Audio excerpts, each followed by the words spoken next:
Tu regardes les prix de l'immobilier pour ensuite te projeter et finir par être déçu. C'est le schéma classique que je vois de nombreux investisseurs et investisseuses qui souhaitent acheter leur résidence principale ou tout simplement se lancer dans le locatif. Dans cette vidéo, on va débunker tout ça en te montrant si tu peux investir ou non dans l'immobilier, comment ça marche, comment ça fonctionne et surtout comment le savoir. Pour comprendre, L'idée de ce podcast, c'est parler immobilier, c'est réalisé par des notaires. En deux, ça, parce c'est que pour tu vas l'après, je pourrais t'en parler avoir après. toutes les ventes qui ont été réalisées dans les 6 derniers mois généralement. Je suis Alex, fondateur de Nous Proprio, la boîte qui te permet de trouver la bonne direction pour ton projet immobilier en moins de 3 minutes. Et je donne également des cours en école de commerce où je forme des banquiers aux produits d'assurance, produits bancaires et d'investissement. Dans cette vidéo, comme tu l'auras compris, on va casser un petit peu toute la base que tu t'étais mis en tête, ou ce qui se fait beaucoup, c'est tout simplement d'aller sur Se Loger, Le Bon Coin, peu importe, de regarder un petit peu les annonces qu'il y a et de commencer à se projeter, de cibler des prix qui paraissent corrects, 240 000. Certains se baseront peut-être sur 160 000, 180 000, 190 000, peu importe. Mais l'idée, c'est de commencer par regarder un prix sans savoir ce que votre situation actuelle vous permet.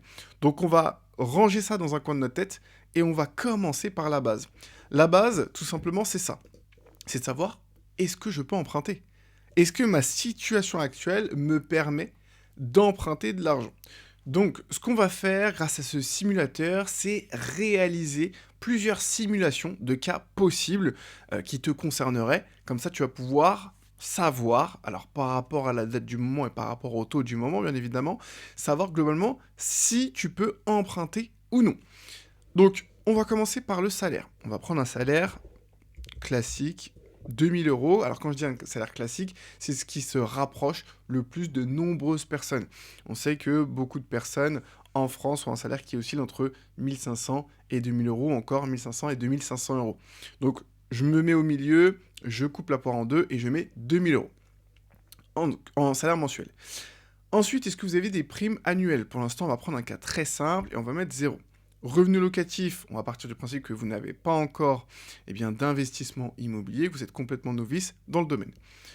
Autre revenu mensuel, pension compensatoire ou non, on va mettre 0 € également. Ensuite, crédit immobilier, comme vous n'en avez pas, on a 0. Crédit à la consommation, on va partir sur un cas qui n'en a pas du tout. Loyer mensuel restant, on va partir du principe que vous êtes à 0 €. Pourquoi? Eh bien parce que si vous achetez pour votre résidence principale, eh bien ce qui va se produire, c'est que vous n'aurez plus le loyer à payer, et donc vous aurez uniquement le crédit et les charges qui incombent. Et si vous voulez faire du locatif, eh bien on le fera un peu plus tard, puisqu'on viendra mettre les revenus directement dans revenus locatifs mensuels. Ok? Autre charge mensuelle, on part du principe que c'est 0 €. Alors, ici, je vous mets, j'ai une épargne de moins 13 090 € à mettre en apport. Pourquoi? Parce que la banque demande globalement 10% d'apport minimum pour que votre dossier puisse passer. Donc, vous avez plusieurs choix. Soit vous mettez non, et donc là, ça va être compliqué de faire passer le dossier quand vous avez moins de 10% d'apport ou au minima 10%. Sauf cas spécifique, mais très très spécifique. Mais en réalité, voilà, on demande 10% d'apport. Et si vous mettez oui, eh bien, vous pouvez emprunter. Alors, quelle est la somme qui est mise en avant? Eh bien, c'est 130 898 € sur 25 ans avec un taux de 3,55% plus l'assurance. On est sur un taux à 3,80% actuellement. D'accord? Donc ça, c'est pour le cas le plus simple possible. Maintenant, imaginons qu'on veut faire la même simulation, mais pour quelqu'un qui veut cette fois-ci investir pour faire du locatif.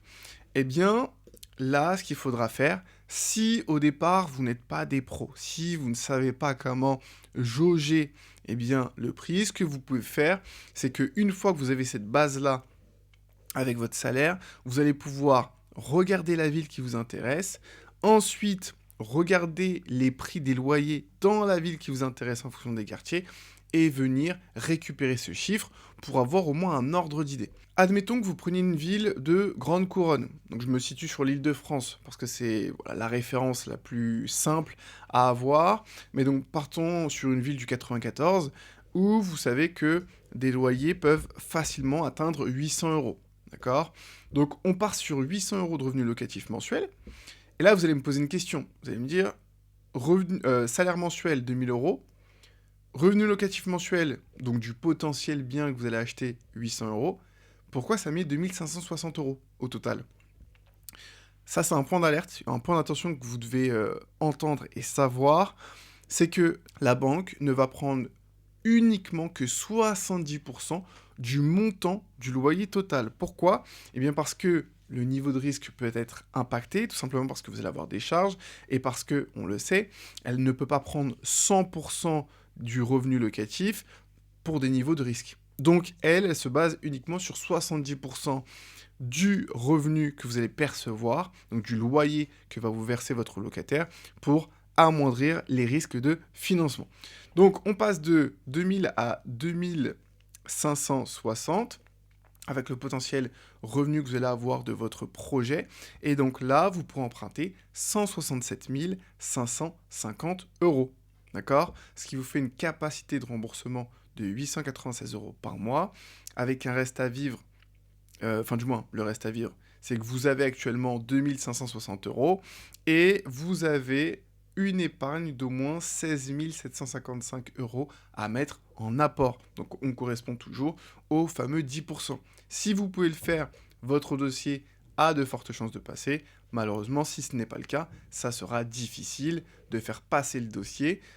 Et donc, je me réfère forcément à la généralité. Nous ne prenons pas les cas par cas dans cette vidéo. Maintenant, il y a une subtilité que tu as peut-être remarqué, c'est que pour le moment, je n'ai pris que des profils de personnes qui étaient hébergées à titre gratuit chez la famille ou chez un ami, peu importe.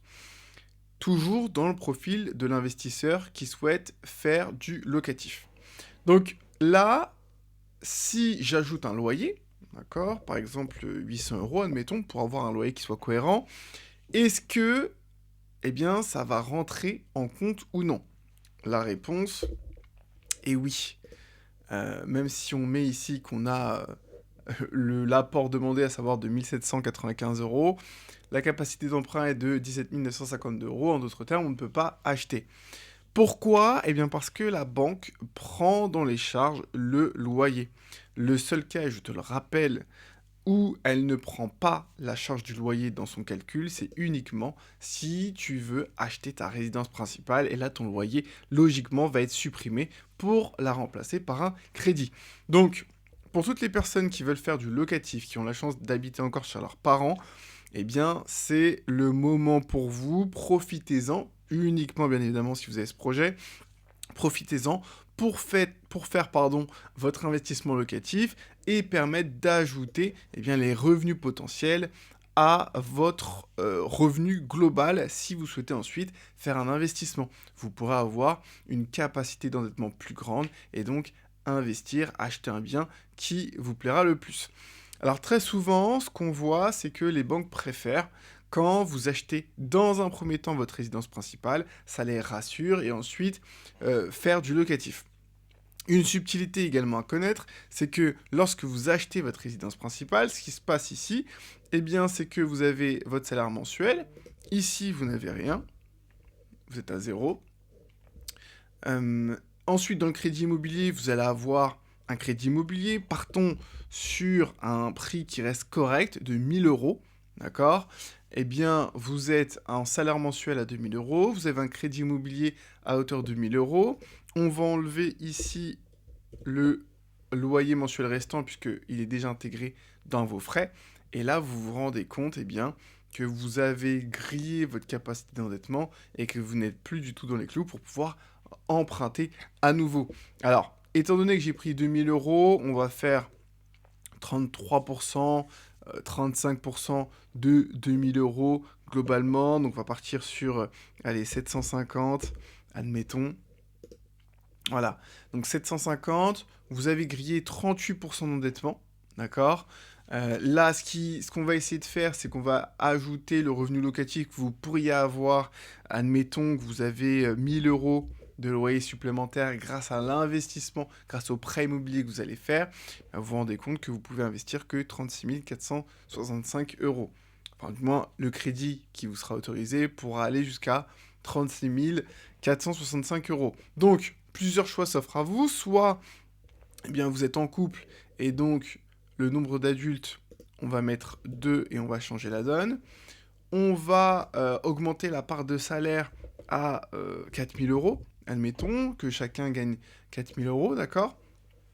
Eh bien là, dans ce cas-là, avec un salaire mensuel à 4 000 euros, un crédit immobilier qui a été pris par monsieur ou madame, peu importe, hein, à hauteur de 750 euros par mois, que vous avez 16 736 euros d'apport de côté pour le projet, eh bien vous pourrez emprunter à hauteur de 167 363 euros sur 25 ans. Tu as la possibilité de réaliser un test très rapide de moins de 3 minutes qui va te poser des questions sur tes objectifs, sur ce que tu souhaites, ta situation, et à la fin de ce test, tu auras une analyse de ton profil avec une direction immobilière, celle qui te correspond en fonction de tes réponses, et une analyse complète de ton profil. L'objectif, c'est de te créer une feuille de route qui soit personnalisée, adaptée spécialement à ton projet, et tu auras la possibilité de prendre un rendez-vous avec moi que l'on fera en visio de 30 minutes.